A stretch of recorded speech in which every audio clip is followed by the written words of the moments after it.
राजा एक एक करके दंडित किए जाएंगे। ये मेरी अंतिम घोषणा है। सुने मूली बचने लखन मुस्काने, बोले पर सुध रहे अभिमाने। धर्म की धुरी को धारण करने वाले अखिल ब्रह्मांड के महानायक मर्यादा पुरुषोत्तम मेरे आराध्य, और जो ये दशा मैं महात्मा परशुराम जी की यहां पर देख रहा हूं, वो दशा कैसी है? मैं विचार करने लगा। जब एक हाथी पागल हो जाता है, हे मेरे भैया, जब एक हाथी पागल हो जाता है और वो जहां भी जाता है तो करता क्या है?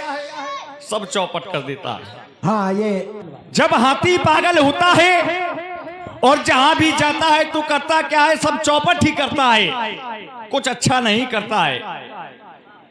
और जब उस पागल हाथी को बस में करना होता है तो महामन होता है। महामन के पास एक नुकीला अंकुश होता है और महामन अपने नुकीले अंकुश के द्वारा उस हाथी को अपने बस में करता है। तो यदि महात्मा परशुराम जी के क्रोध को शांत करना है, यहां पर शांति वातावरण है, और महात्मा परशुराम जी का जैसे ही आगमन हुआ तो कोलाहल उत्पन्न होने लगा। तो यदि शांति बनाए रखना है, महात्मा परशुराम जी के क्रोध को शांत करना है, तो राम रूपी महामन बनकर लक्ष्मण रूपी अंकुश का प्रयोग किया जाए तो महात्मा परशुराम जी के क्रोध को शांत किया जा सकता है। आप कुछ आदेश नहीं दे रहे, समझ गया। जब व्यक्ति मौन को धारण कर ले तो समझ जाना चाहिए कि मौनम सुयुक्तम लक्षणम, हमें आदेश प्राप्त हो गया। बहुत ही सुंदर महात्मा परशुराम जी की एक घोषणा हो गई। जही से उधन तोरा तो साहस बाहु सम सो रिपु मोरा। महात्मा परशुराम जी कह रहे हैं, जिसने भी भगवान शंकर के धनुष का खंडन किया है वो इनका साधारण शत्रु नहीं है। साहस बाहु सम सो रिपु मोरा, सहस्त्र बाहु के समान इनका शत्रु है। कह रहे हैं सो बिलगाहु, सो माने वह, बिलगाहु माने अलग कर दिया जाए। सो बिलगाहु बिहाय समाजा, जिसने भी धनुष को तोड़ा है वो समाज से अलग हो जाए या समाज उसको अलग कर दे। और यदि ऐसा ना किया गया तो पंडित जी के द्वारा व्यवहार क्या किया जाएगा? तो कह रहे हैं मारे जाइए सब राजा। अपराध एक ने किया है लेकिन मारे जाइए सब राजा। मैंने ये किसी न्याय संगता में नहीं पढ़ा कि और करे अपराध और पाए फल भोग। ये कहाँ की न्याय संगता है? ऐसी एक घोषणा महात्मा परशुराम जी की ओर हो गई थी। कब? जब सुनत बचन फिर अनंत ने हारे और देखे चाप खंड मही डारे, तो फिर अतृष बोले बचन कठोरा, तो कहूजड़ जनक धनुष कही तोड़ा। कही तोड़ा, महाराज जनक से कहने लगे किसने तोड़ा धनुष? किसने तोड़ा? नाम बताया जाए। और यदि नाम बताने में कोई समस्या है तो फिर बेग दिखाओ। बेग माने जल्दी दिखाओ, माने दिखा दिया जाए। बेग दिखाओ मूणनत आजू, तो कहते हैं उल्टहु मही। यदि नहीं दिखाया गया तो करेंगे क्या? कहते हैं उल्टहु मही, ये धरती जहां लगी तू और राजू, जहां तक की महाराज जनक की ये धरती है वहां तक की धरती को आप पलट देंगे। मैं विचार करने लगा, महात्मा परशुराम जी हैं अवतार कोट के। महात्मा परशुराम जी को भगवान माना गया है और भगवान का अवतार किस लिए होता है? तो बताया गया विप्रधैन सूर्य संत हेतु लीन मनुज अवतार। विप्र माने ब्राह्मण, सूर्य माने देवता, संत माने साधु, गौ माने गाय। संत हित, संतों की हित के लिए, ब्राह्मणों के हित के लिए, ब्राह्मणों की रक्षा के लिए भगवान का अवतार होता है। और ये कह रहे उल्टो मही, जहां तक की महाराज जनक की धरती है वहां तक की धरती को ये पलट देंगे। तो यहाँ पर कौन कौन रहता है मिथिला में? तो कहा पुर नर नार सुभग सुख संता, तो धर्मशील ज्ञानी गुणवंता। यहाँ राजा ज्ञानी राजा का राज्य, यहाँ की नर नारियां भी ज्ञानी हैं, यहाँ ज्ञानी पुरुष रहते हैं, यहाँ साधु संत रहते हैं। तो परमात्मा का अवतार साधु संतों की रक्षा के लिए होता है कि इनको मारने के लिए होता है? ये आपकी बात हमें जरा ठीक ठीक समझ में नहीं आई। कारण क्या है? कारण क्या है? और जैसे ही ये घोषणा महात्मा परशुराम जी की हमारे भैया ने सुनी तो परिणाम क्या हुआ? सुर मुनि नाग नगर नर नारी, तो ये सोचा ही सकल त्रास और भारी, मन पछतात सिया महतारी। और कह रही है विद अब सबरी बात बिगाड़ी। तो फिर क्या हुआ? कहा भृगुपति का स्वभाव सुन सीता, तो अर्ध निमेष, बहुत छोटी इकाई है, अर्ध निमेष कल्प संबीता। फिर इसके बाद हमारे भैया आए, सबे बिलोक के लोग सब जान जान की भीड़, हृदय न हर्ष प्रसाद कछु बोले श्री रघुवीर। हमारे भैया ने बड़ी ही सरल प्रस्तुति महात्मा परशुराम जी के सामने प्रस्तुत की है। हमारे भैया ने कहा नाथ संबुधन, हे नाथ, जो संबुधन भंजन हारा है वो कोई और नहीं आपका दास, उसके लिए आज्ञा करो। तो महात्मा परशुराम जी हमारे भैया की भाषा को ही नहीं समझ पाए। हमारे भैया ने बड़ी सरल प्रस्तुति प्रस्तुत की कि हे नाथ, धनुष तोड़ने वाला कोई और नहीं आपका दास। लेकिन ये महात्मा परशुराम जी की समझ में नहीं आया।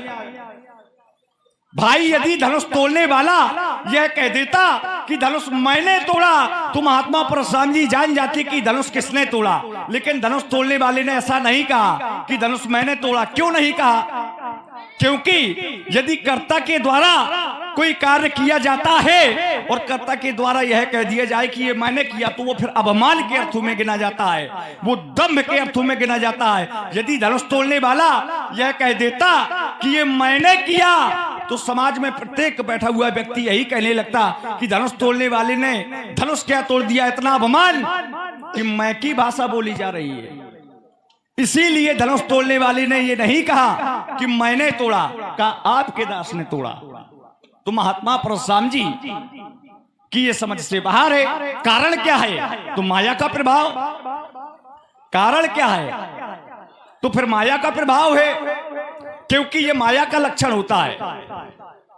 माया भी दो प्रकार की होती है, तही कर भेद सुनो प्रिय सौ, और विद्या अपर अविद्या दो। एक विद्या माया है, एक अविद्या माया है, और दोनों के अलग अलग कार्य हैं। विद्या माया का जो कार्य है वो परमात्मा की भक्ति प्रदान करना है, और जो अविद्या माया का कार्य है वो परमात्मा और जीव आत्मा के बीच में दीवार खड़ी करना है। तो कहीं महात्मा परशुराम जी के ऊपर अविद्या माया का प्रभाव, और यदि अविद्या माया का प्रभाव है तो फिर सत्संग किया जाए। सत्संग के माध्यम से माया की छटनी होती है और परमात्मा का सीधे कार्य होता है। महात्मा जी प्रणाम। आशीर्वाद। और सब कुशल मंगल है? बिल्कुल नहीं है कुशल। क्यों नहीं है कुशल? अरे शंकर जी का धनुष टूटा है, कुशल मंगल होना चाहिए। शुभ कार्य के लिए टूटा है, आप क्रोध कर रहे हैं, और यदि धनुष टूटने पर क्रोध है तो एक बात आपको बतला दूं महाराज, ये तो एक ही है, ये तो एक ही है। हमने बाल्यावस्था में, बाल्यावस्था की आयु जानते हैं कितनी होती है? बरस 5 वर्ष। हमने बाल्यावस्था में एक नहीं बहु धन ही तोरी लड़काई, तब कबहू नास रेस, ऐसा रेस कसरेस, ऐसा रिस कीन कुसाई, तब आपने ऐसा क्रोध नहीं किया। फिर ममत्व, इस धनुष से कोई ममता है आपकी? यदि ममता है तो कई हेतु पूज्यपात प्रातः स्मरणीय वंदनीय गोसाई महामना श्रद्धे। मैं जानना चाहता हूं क्या ममत्व है। चलिए देखिए, राजकुमार लक्ष्मण ने जहां से अपने कथन का विराम किया है हम वहीं से प्रारंभ हो रहे हैं। राजकुमार लक्ष्मण ने कहा कि आपके जीवन में ममत्व है, ममता है, तो क्यों है? मैंने तो बहुत सी दुनिया तोड़ी लड़काई, आज तो एक ही टूटा है। देखिए राजकुमार लक्ष्मण, जो तुमने धनुइया तोड़ी होगी वो सीमा के बाहर रही है, क्योंकि सावधानी हटी तो दुर्घटना घटी। सीमा से बाहर नहीं। सीमा कहाँ है? अरे आपके वहां पर जाइए जहां पर आपका स्थान है वहां। देखिए, सीम की चापी सके को तासू बड़े रखवार। देखिए सीमा तुम लोगों के लिए है बेटा। में सुनो महाराज, मिथिला में हमारा सुनो सुनाओ। हम सीमा सुनने बनाते वाले हैं, सुनाइए आप। ब्राह्मणों से ही सुनते हैं। हाँ तो फिर अच्छी बात है, सुनो। तो ये सीमा तुम कह रहे हो, ये चलो ठीक है, तो ये मनोरंजन का विषय है तुम्हारा कि सीमा में रहो। देखिए राजकुमार लक्ष्मण, तो तुमने जो दुनिया तोड़ी वो तो अपने पिताजी की दुनिया तोड़ी। और बचपन में अगर कोई बालक गलती करता है तो क्या वो जब 16 वर्ष का हो जाए तब भी गलती करेगा? आप लोग विचार करो। जब 16 वर्ष अगर बालक छोटा होता है तो रोटी मांगता है माँ से, लेकिन माँ समझ जाती है उसकी भावनाओं को, तो वो कहता है ओटी ओटी दे दो, तो मैया रोटी दे देती है। लेकिन अगर वही बालक 16 वर्ष का हो जाए और फिर ओटी मांगे तो लोग कहेंगे कि इसका संतुलन ठीक नहीं है, किसी चिकित्सक के पास लेकर के इसकी चिकित्सा करवाओ, है ना। तो लड़काई में जो तुमने कार्य किए, बालक छोटा होता है तो धूल लगा करके मैया की गोद में बैठ जाता है। धूसरी धूरी भरे तन आए तो भूपत बिहसी गोद बैठाए। तुम्हारे चक्रवर्ती जी राजा दशरथ जब तुम धूल लगा करके उनके पास पहुंचते थे तो अपने सिंहासन में बैठे बैठे तुम्हें अपनी गोद में बैठा लेते थे, जब छोटे थे तब। और जब बड़े हो गए, अब अगर धूल लगा के जाओगे तो बैठा लेंगे? जो गलती बचपन में करते रहे अगर 16 वर्ष की अवस्था में करोगे तो समाज उसे स्वीकार नहीं करेगा। भोजन करत चपल चित इत उत अवसर पाई और भाज चले किलकात मुख दधि ओदन लपटाए। तो बचपन में जब बालक खाते हैं तो कुछ खाते हैं, कुछ गिराते हैं, कोई मुख में लगा लेते हैं। अब 16 वर्ष का बालक अगर खाएगा और लगाएगा, घूमेगा, तो लोग अच्छा कहेंगे। तो जो तुमने किया है उसको बेटा भूल जाओ, जो पहले कर दिया, लेकिन अब लड़काएं की काम अब न करना। अगर करोगे तो समाज उसे स्वीकार मान्यता नहीं देगा, स्वीकार नहीं करेगा। तो तुमने बहुत सी दुनिया तोड़ी, उनका समाज में कोई अस्तित्व नहीं था। और ये समाज धनुष भगवान भोलेनाथ का धनुष है, देवादेव महादेव का धनुष है। और जब ये धनुष टूटा तो ऐसी ध्वनि नहीं हुई, विशेष प्रकार की ध्वनि हुई। भरे भुवन घोर कठोर रव, कठोर ध्वनि हुई। रविबाज तजी मारक चले, सूर्य के घोड़ों ने अपना रास्ता छोड़ दिया, ऐसी ध्वनि हुई। और जब तुमने दुनिया तोड़ी बेटा तो पड़ोसी तक नहीं जान पाए। तो ये जो इस धनुष से और उन धनुषों से समता कर रहे हो, ये मैं स्वीकार नहीं है। रही बात ममता की, ममता किसी को किसी व्यक्ति से नहीं करना चाहिए, यहां तक कि अपने शरीर से भी ममता नहीं करना चाहिए। क्यों? जो शरीर बचपन में रहता है युवावस्था में नहीं रहता, जो युवावस्था में रहता है तो वृद्धावस्था में नहीं रहता। इस शरीर का कोई ठिकाना नहीं है। न परिवार से ममता होना चाहिए, अगर ममता संसार से है तो ममता अच्छी नहीं है। ममता परमात्मा से है तब तो ठीक है, लेकिन संसार से ममता अच्छी नहीं है। लेकिन अब इसका मतलब ये नहीं है कि अगर हम ममता नहीं करते तो अच्छे कपड़े न पहने, अच्छी खाने की व्यवस्था न करें। देखिए प्रत्येक व्यक्ति का धर्म होता है, भाई के लिए, बहन के लिए, माता के लिए, पिता के लिए निर्वाह जो धर्म है, दायित्व का निर्वाह तो करना पड़ेगा। तो हम ये गुरुदेव का धनुष है, इससे हमें ममता नहीं है, हम अपने दायित्व का निर्वाह कर रहे हैं। अगर गुरु के धनुष को खंडित किया गया है तो प्रत्येक शिष्य का धर्म होता है कि उसका विरोध करे, वही विरोध में कर रहा हूं। और तुमने ज्यादा समय लिया है, हम चाहते हैं समय थोड़ा थोड़ा हो और उसी पर चोट पे चोट हो। तो तुमने कहा कि अपराध तो एक ने किया है, यहां से प्रारंभ हुए थे, धनुष तो एक ने तोड़ा है और बहुत क्यों मारे जाएंगे, सब क्यों मारे जाएंगे। तो राजकुमार लक्ष्मण अपराधी 3 प्रकार के होते हैं। जो अपराध की प्रेरणा देता है, प्रेरक, किसी व्यक्ति को मारना है अगर तो कह दो हम, तुम जाओ मारो जाके, हम देख लेंगे, एक प्रेरणा देने वाला।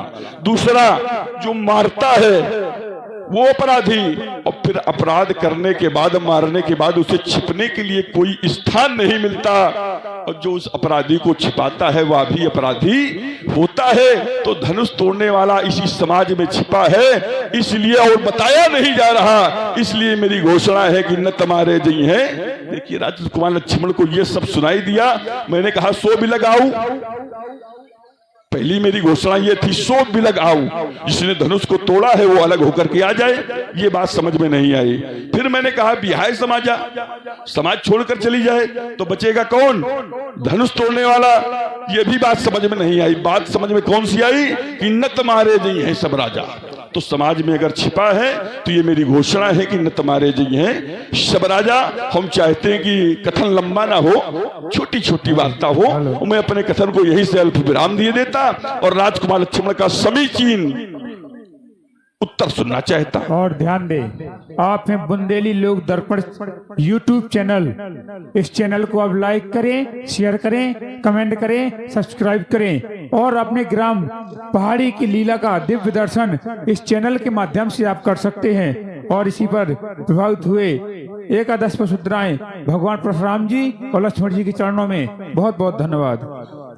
चलिए महाराज, आपने कहा है और आप हैं भैया शिवनंदन प्रजापति जी, इनके द्वारा 20 मुद्राएं इसी संवाद पर बहुत बहुत धन्यवाद, बहुत बहुत साधुवाद। जहां से आपने अपनी बात रखी मैं वहीं से ले रहा हूं। आपने कहा अपराधी 3 प्रकार के होते हैं, उनमें से एक प्रेरणा देने वाला भी होता है।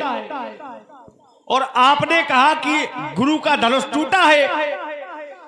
भाई, इनके गुरु का धनुष है, शंकर जी का धनुष है, और धनुष टूटा है शंकर जी का।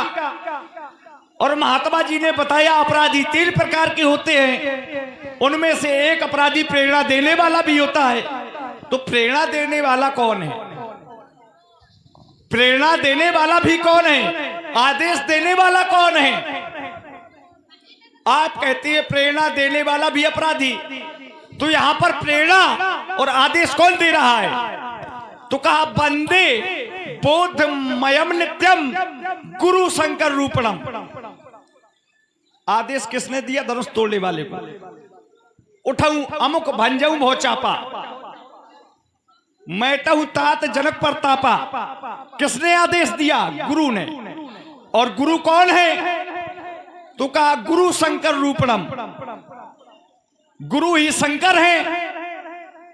और धनुष किसका है? शंकर जी का। तो आदेश किसने दिया? शंकर जी ने दिया। भाई, गुरु में ब्रह्मा विष्णु महेश इन तीनों की उपाधियां प्रदान हैं। गुरु के बारे में कहा गया गुरुर ब्रह्मा गुरुर विष्णु गुरुर देव महेश्वरा। तो भगवान शंकर ने ही आदेश दिया है। यदि गुरु की बात करेंगे, प्रेरणा देने वाले की बात करेंगे, तो फिर धनुष तोड़वाने में शंकर जी का भी हाथ है। यदि आप प्रेरणा देने वाले को भी अपराधी कहेंगे तो फिर शंकर जी भी अपराधी है। तो शंकर जी को मारोगे क्या? शंकर जी को मारोगे? आपने कहा लक्ष्मण, बालापन में यदि कुछ गलतियां हो जाए तो वो क्षमा कर दी जाती हैं। पहली बात तो ये है कि हमने बालापन में कभी गलतियां की ही नहीं है, ना हमने बालापन में की है और ना हमसे आगे होगी। ना हमारे भैया ने कभी गलतियां की हैं। और यदि राम लक्ष्मण ने कभी गलतियां पूरी रामचरितमानस में की हो तो आप मुझे एक प्रमाण उठा के दे दो। पूरी रामचरितमानस में कहीं पर भी राम जी और लक्ष्मण की एक गलती नहीं है। आप कह रहे हैं बचपन में गलती, तो जब गलती की ही नहीं है, हमारे वंश में गलती नहीं करते कभी। नाम है इस संसार में हमारे वंश का शिव दधीज हरिचंद नरेशा, सहे धर्म हितकोट कलेसा, रंति देव में भूप सुजाना, धर्म धर्यो से संकट नाना। अनेक प्रकार के संकट सहते हैं लेकिन धर्म को नहीं छोड़ते। गलती बताओ, मैं बताओ। देखो गलती कर रहे हैं अपने क्रम में। एक क्षण मैंने कहा था महात्मा परशुराम जी के सामने हमारे भैया ने बड़ी ही सरल प्रस्तुति प्रस्तुत की कि धनुष तोड़ने वाला आपका दास। तो इन्होंने हमारी बात भी नहीं समझी, वहां तक पहुंच ही नहीं पाए। तो यही तो अविद्या माया का प्रभाव है। तभी तो महात्मा प्रशांत जी हमारे भैया की बात को नहीं समझ पाए, ना हमारी बात समझ पा रहे, न वहां पहुंच पा रहे। चलिए, आप यदि वहां नहीं पहुंचना चाहते तो एक मार्ग आपको बता दे जा रहा हूं। किसी भी राजा को मारने की आवश्यकता नहीं है। धनुष तोड़ने वाले को जानना चाहते हैं, लेकिन क्रोध से ना जानकारी करो, क्योंकि आप क्रोध कर रहे हैं। क्रोध से जानकारी नहीं होगी, क्योंकि कभी क्रोध से जानकारी नहीं होती है। आप यहां क्रोध कर रहे हैं और क्रोध से धनुष तोड़ने वाले को जानना चाहते हैं तो जानकारी कभी ना होगी।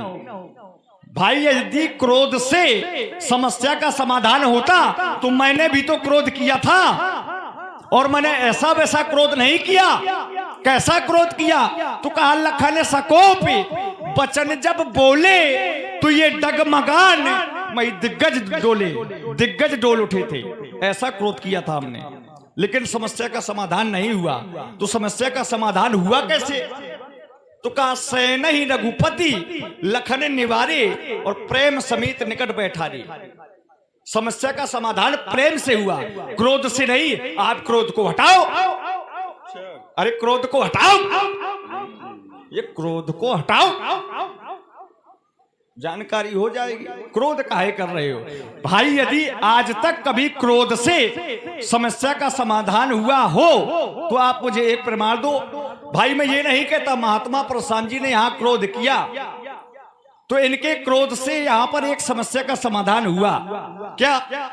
जिस समय धनुष टूटा और जिन राजाओं से ये धनुष नहीं उठा था, जिन राजाओं ने इस धनुष को नहीं तोड़ पाया, वो राजा क्या कहने लगे कि ले वो छुड़ाओ सिया कहा को धर बांधो निप बालक दो। दोनों राजकुमारों को बांध लिया जाए पकड़ के, और यदि इसमें महाराज जनक उनकी कुछ सहायता करे तो जो विदेह कछु करे सहाई, तो जीता समर सहित दो भाई, युद्ध में जीत लिया जाए। लेकिन जैसे ही ये योजना उन राजाओं ने वहां पर बनाई तो महात्मा प्रशांत जी का आगमन हो गया, और महात्मा प्रशांत जी का जैसे ही आगमन हुआ तो सभी राजा डर के मारे शांत हो गए, और पित समेत कहे निज नामा लगे करण सब दंड प्रणामा। फिर वो राजा ये कहने लगे अच्छा हुआ धनुष हमसे नहीं टूटा, यदि धनुष हमसे टूट जाता तो ये सीधे आपत्ति हमारे ऊपर ही आपत्ति। फिर वो राजा ये कहने लगे तुम्हें ये नहीं कहता कि महात्मा प्रशांत जी के द्वारा समस्या का समाधान नहीं हुआ, लेकिन विचार करिए, किसी व्यक्ति के द्वारा यदि समस्या का समाधान किया जाए तो क्या उसी व्यक्ति के द्वारा फिर समस्या उत्पन्न की जाती है? भाई, जो व्यक्ति समस्या का समाधान करे वही व्यक्ति फिर समस्या फैलाता है। तो फिर आपके आगमन से समस्या का समाधान हुआ, अब दूसरी समस्या काहे फैला रहे हो? काहे समस्या उत्पन्न कर दी? मारे जाइए सब राजा। परिणाम क्या हो रहा है? मन पछता सिया महतारी, महारानी सुनैना भी दुखी हो रही हैं। फिर काहे ऐसा कर रहे हो? मैं अपनी वाणी को यही विराम दे रहा हूं। चलो सदा सदा के लिए विराम हो जाए तो ज्यादा अच्छा हो जाए। ना क्रोध को हटाओ, विराम कर देंगे सदा के लिए। देखिए, क्रोध को शांत करो। क्रोध तुमने भी किया है, तो हमने क्रोध किया तो हमारा क्रोध कैसा था? हमारे क्रोध से यहाँ पर लोग सुखी हैं, आपके क्रोध से यहाँ पर लोग दुखी हैं।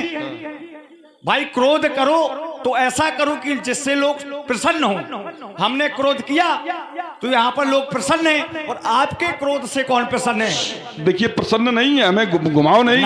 सकल लोग सब भूप डराने, राजा डरे हैं, तुम कह रहे हो प्रसन्न है। ऐसे हमें घुमाओ नहीं, ऐसे काम नहीं चलेगा। और तुमने जितना प्रयास किया है, तुम कह रहे हो क्रोध से समस्या का समाधान नहीं होता। बेटा, क्रोध से भी समस्या का समाधान होता है।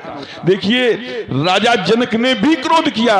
नपन बिलोक, नपन माने राजाओं को, नपन बिलोक जनक अकुलाने, और बोले बचन रोष। रोष माने रोष माने भी क्रोध होता है, अगर जानकारी न हो तो समझ लो। रोष जनुसाने, तो राजा जनक ने क्रोध किया। और जब राजा जनक ने क्रोध किया तो बेटा तुमने भी क्रोध किया। माखे लखन कुटिल भई बहु है, रद पुट फरकत नयन रिसौहे कही न सकत रघुवीर, डर लगे बचन जिन मान।